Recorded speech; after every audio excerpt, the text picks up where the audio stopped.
My name is Jerry Tremeling. I'm fifth generation of this property. I own 34 acres. The latest power line crosses in front of my property. I believe that it's going to ruin my view. I cannot farm it. It is too steep and the dirt is unfarmable. All I have is a view. I'm looking over 700 acres of land, and to me it's $1 million view, and it's going to disappear if that line comes through there. I guess the thing that concerns me is getting it shoved down my throat, and it's been in the family since 1868. I'm Jeannie Tremeling, and I live on this parcel of land. It's a farm about 272 acres or so. I've been living here since 1974. My husband and I bought the farm from his parents, so our children now are the sixth generation on this farm. And it's so important for me to keep it in the family. My kids cherish this land. They love to hunt. They love to just come out and enjoy the nature. And the idea of big power lines here really disturbs me. As you can see, I have power line right now going through part of my field. The way it sounds, it'll be coming from Roberts Road over there and crossing my whole bottom and then going up the valley. So this valley here is very narrow and it's long. So when they're taking their 175 feet wide, they're taking pretty much a huge chunk of my cropland. This is a small farm. When I said 272 acres, that includes a lot of woods. So there's not a lot of cropland. We have about maybe 45 acres in the bottom here and about 45 or so on the ridge. But my son rents this land, and he's got a small dairy farm. He needs this cropland.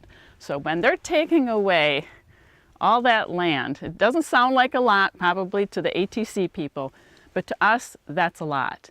And he also rents the land that goes farther up the valley. So that line's going all the way up.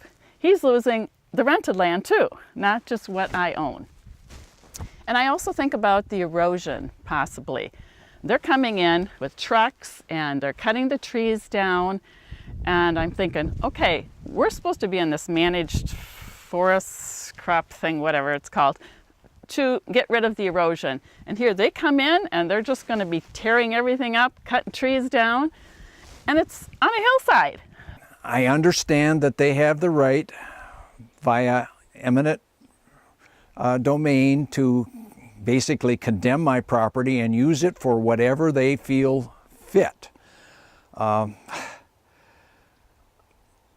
Property since 1868 in my case, and possibly 1860 in my brother and sister-in-law's case, we're losing an awful lot of heritage.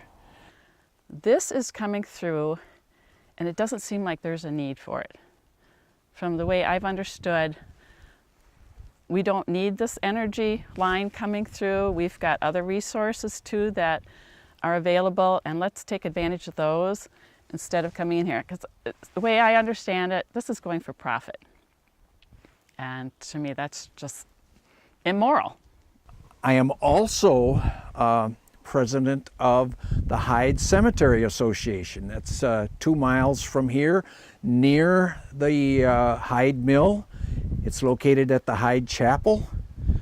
Those people have been there since 1860, and they certainly don't want to have an eyesore coming through disturbing their peace, and to me that is criminal, that they would be trying to move the land in and around here. It's certainly not criminal here because they certainly can't see the cemetery, but if it were to go further south than what the current plan is, it's going to go where people, original pioneers of this valley,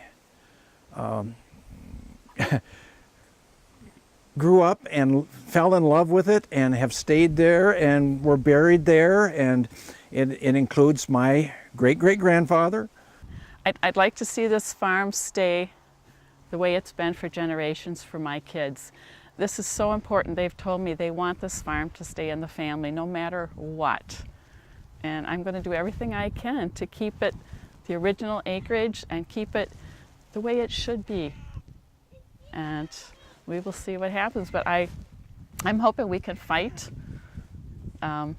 these big-time lawyers, and there'll be enough of us raising our voices that we will make a difference.